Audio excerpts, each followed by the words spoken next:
Autrement dit, quand on fait la consultation, quand on fait la conjuration, on ne vous trouve plus.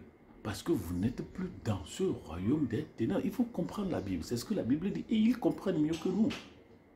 Ils comprennent mieux que nous. Il faut être citoyen de la République des ténèbres pour être géré, contrôlé, voulu, managé, torturé, perturbé, tout ça, par les agents régisseurs du royaume des ténèbres. Oui, à cette fin d'année, vous connaissez en tant qu'Africain des choses qui se passent.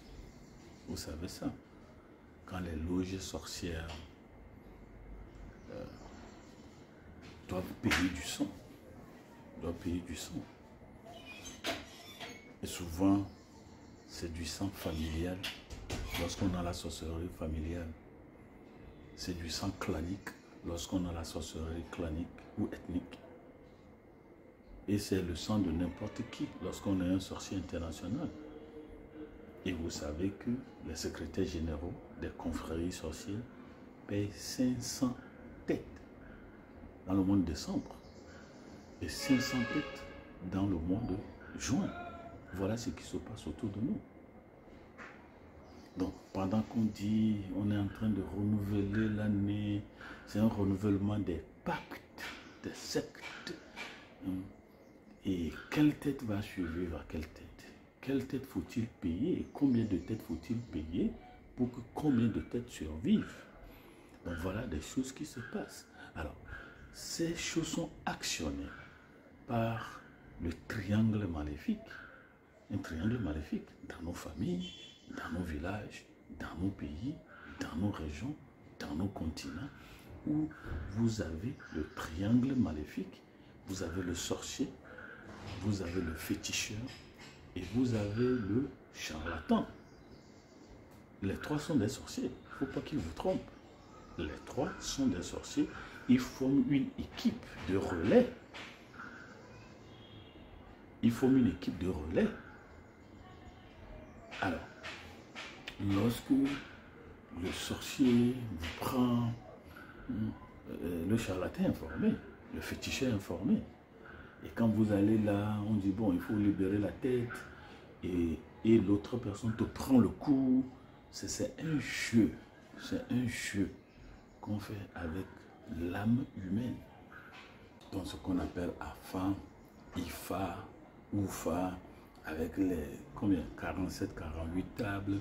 Quand on fait ces gymnastiques, cette tabulation destinale, cette tabulation d'addition, de soustraction des âmes en fonction des têtes que nous faisons, il faut que des conditions soient remplies. Parce que pour que Afa, Oufa et charlatanerie réussissent bien, il y a deux conditions à remplir. Il faut que ces deux grandes sœurs, c'est-à-dire Anibato et Azé, ne soient pas là. Vous voyez ça?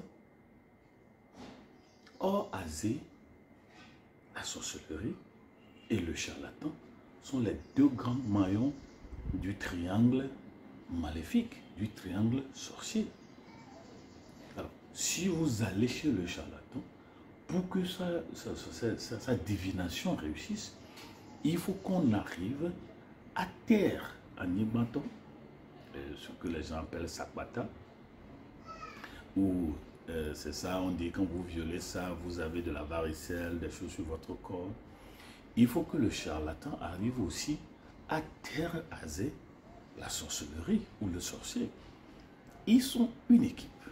Alors, comment est-ce que le charlatan peut terrasser pour pouvoir vraiment retrouver votre table zodiaque ou votre table de destin? Moi, je l'appelle le cahier des charges, dont vous êtes doté avant de venir sur la terre dans Jérémie 1, verset 5. Un instant, s'il vous plaît. Donc, c'est comme ça que lorsque ces deux aînés de Fa ne sont pas tués ou ne sont pas absentés du processus de divination, de charlatanerie, vous pouvez avoir un résultat qui n'est pas conséquent au vrai résultat. Autrement dit, la sorcellerie peut influencer ce que le charlatan va trouver. Autrement dit, la terre en Nyengwanto peut influencer ce que le charlatan va trouver.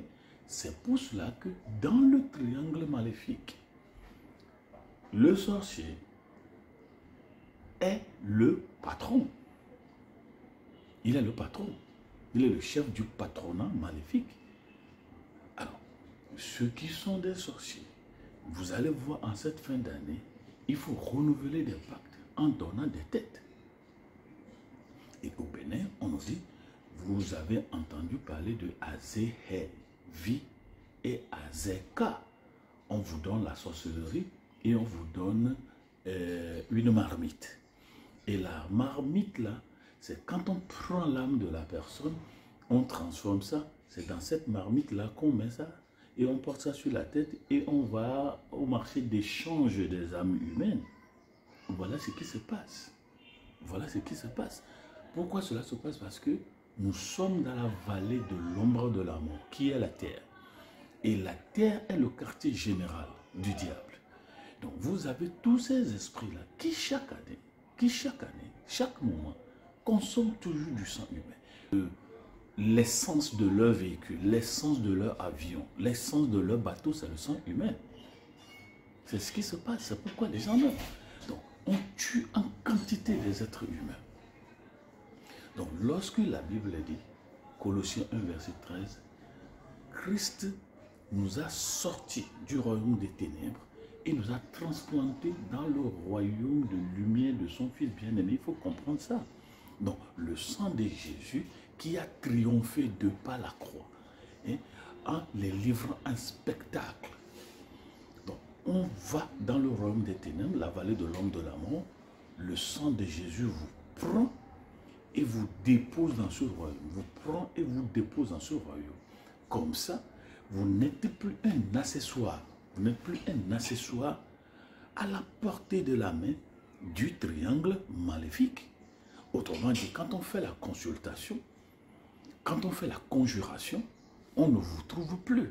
Parce que vous n'êtes plus dans ce royaume des ténèbres. Il faut comprendre la Bible. C'est ce que la Bible dit. Et ils comprennent mieux que nous. Ils comprennent mieux que nous. Il faut être citoyen de la République des ténèbres pour être géré, contrôlé, voulu, managé, torturé, perturbé, tout ça, par les agents régisseurs du royaume des ténèbres. Donc Jésus vient dans le royaume des ténèbres, il vous prend, il vous met dans ce royaume. Alors le sang de Jésus devient une limite que les esprits maléfiques ne peuvent plus traverser. Donc ils n'ont plus accès à vous, ils n'ont plus accès à la base de données, ce que j'appelle votre cahier des charges. Ils ne peuvent plus manipuler ça. Alors lorsqu'on dit accepter Jésus, c'est comprendre que je suis citoyen de la République de la vallée de l'homme de la mort et ce qui nous suit là-bas, c'est la mort. Regardez nos nations, regardez nos nations. Ce qui dirige nos nations, c'est la mort. Regardez les carrefours, les pancartes de décès, on veut les funérailles grandioses. Alors que lorsqu'un enfant est né, on ne fait jamais pour cet enfant. Quand un enfant est né, lorsque